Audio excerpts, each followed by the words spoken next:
Hello friends, welcome to Pavithra life style. நம்ம இன்றைக்கி இந்த வீடியோவில் தந்தூரி சிக்கன் எப்படி செய்கிறதுன்னு தான் பார்க்க போகிறோம். இது டேஸ்ட்டு ரொம்ப சூப்பராக இருக்கும். இதுக்கப்புறம் நீங்கள் கடையில் வாங்கவே மாட்டீங்க, அந்த அளவுக்கு இருக்கும்.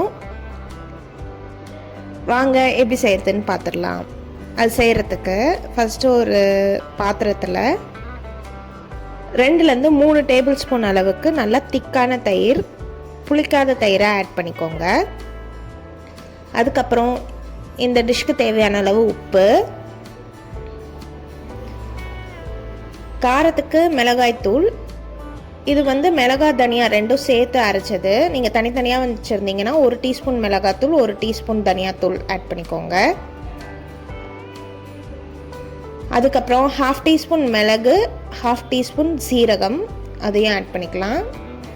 1 டீஸ்பூன் கரம் மசாலா, இதெல்லாம் ஆட் பண்ணிவிட்டு இது கூடவே இஞ்சி பூண்டு பேஸ்ட் 1 டீஸ்பூன். இந்த டிஷ்க்கு ரொம்ப டேஸ்ட் கொடுக்கறது இந்த கசூரி மேத்தி தான். இது கண்டிப்பாக ஆட் பண்ணிக்கோங்க. அதையும் நல்லா க்ரஷ் பண்ணி ஆட் பண்ணிவிட்டு நல்லா மிக்ஸ் பண்ணி விட்டுருங்க. இந்த மாதிரி திக்கான பேட்டர் மாதிரி இருக்கும். இந்த கன்சிஸ்டன்சி வரலன்னா கொஞ்சமாக தயிர் ஆட் பண்ணி நீங்கள் அட்ஜஸ்ட் பண்ணிக்கோங்க. தண்ணி ஆட் பண்ணாதீங்க. இந்த மாதிரி நல்லா மிக்ஸ் பண்ணி விட்டதும் நம்ம இன்றைக்கி 4 பீஸ் லெக் எடுத்திருக்கோம். நீங்கள் கடையில் சொன்னாலே, தந்தூரிக்குன்னு சொன்னாலே அதுக்கேற்ற மாதிரி கட் பண்ணி தருவாங்க. தைஸ் கூட எடுத்துக்கலாம், அதுவும் டேஸ்ட் நல்லாயிருக்கும். நல்லா கீரல் போட்டுக்கோங்க, அப்போ தான் இந்த மசாலாலாம் உள்ளே போகும், ஜூஸியாக இருக்கும். நல்லா அந்த கீரல்லாம் உள்ளே போகிற மாதிரி மசாலாவை நல்லா பரட்டி விட்டுட்டு இதை ஃப்ரிட்ஜில் ஒரு 2 hours ஊற வச்சுருங்க. இல்லை ஓவர் நைட்டே இந்த மாதிரி மிக்ஸ் பண்ணிவிட்டு உள்ளே வச்சுட்டு நெக்ஸ்ட் டே யூஸ் பண்ணாலும் நல்லா ஊறி டேஸ்ட்டாக இருக்கும். ஆனால் மினிமம் 2 hours ஊறணும். அதுக்கப்புறம் நல்லா ஒரு பேனில் ஆயில் ஊற்றிட்டு ஃப்ரை பண்ணி எடுத்துடலாம். ஆயில் நல்லா சூடானதும் நம்ம ஆல்ரெடி பரட்டி வச்சிருக்கிற சிக்கனை ஆட் பண்ணிடலாம்.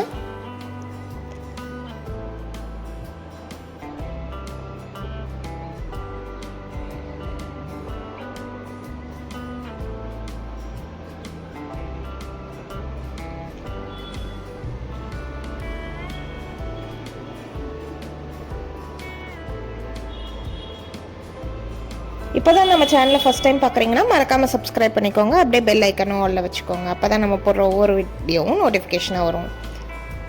எக்ஸஸாக இருக்கிற மசாலாவையும் இது மேலேயே ஊற்றி விட்டுருங்க, அதை வேஸ்ட் பண்ண வேண்டாம். ஒரு 5 minutesக்கு ஒன்ஸ் இந்த மாதிரி ஷேக் மட்டும் பண்ணிவிடுங்க, இல்லைன்னா ஒட்டிக்கும். மீடியம் ஃப்ளேமில் தான் குக் பண்ணணும். ஒரு சைடுக்கு 15 minutes கரெக்டாக இருக்கும். இந்த மாதிரி நல்லா வெந்ததும் திருப்பி போட்டு வேக வச்சிடணும். திருப்பி போடுறதுக்கு கஷ்டமாக இருந்ததுன்னா 2 கரண்டி வச்சு திருப்பி போடுங்க, ஈஸியாக திருப்பிடலாம். அவள் தான் ஒன் சைட் குக் ஆகிடுச்சு. பாருங்கள் எவ்வளோ அழகாக இருக்குன்னு. இதுக்கு மயனஸ் வச்சு சாப்பிடணும், டேஸ்ட்டு சூப்பராக இருக்கும். இதுக்கு நாங்கள் மைனஸ் வச்சு தான் சாப்பிட்டோம். அதோட வீடியோ லிங்க்கை நான் கீழே டிஸ்கிரிப்ஷனில் ஆட் பண்ணுறேன், வேணுன்றவங்க செக் பண்ணி பாருங்கள். ஹெல்த்தி மயனஸ் தான் நம்ம இன்றைக்கி ட்ரை பண்ணியிருந்தோம்.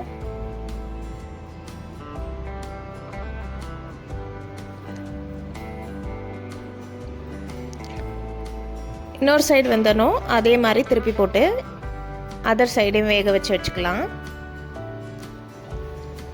இதுக்கு ஸ்மோக்கி ஃப்ளேவர் கொடுக்கறதுக்கு இந்த மாதிரி கறி துண்டை நல்லா சூடு பண்ணிவிட்டு நெய் ஆட் பண்ணிங்கன்னா அதுலேருந்து வர வேப்பரில் அந்த தந்தூரிக்கெலாம் நல்லா ஒரு ஸ்மோக்கி ஃப்ளேவர் கிடைக்கும்.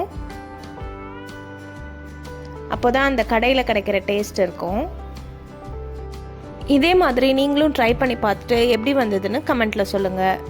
நெக்ஸ்ட் ஒரு வீடியோவில் உங்களை பார்க்குறேன். Bye bye.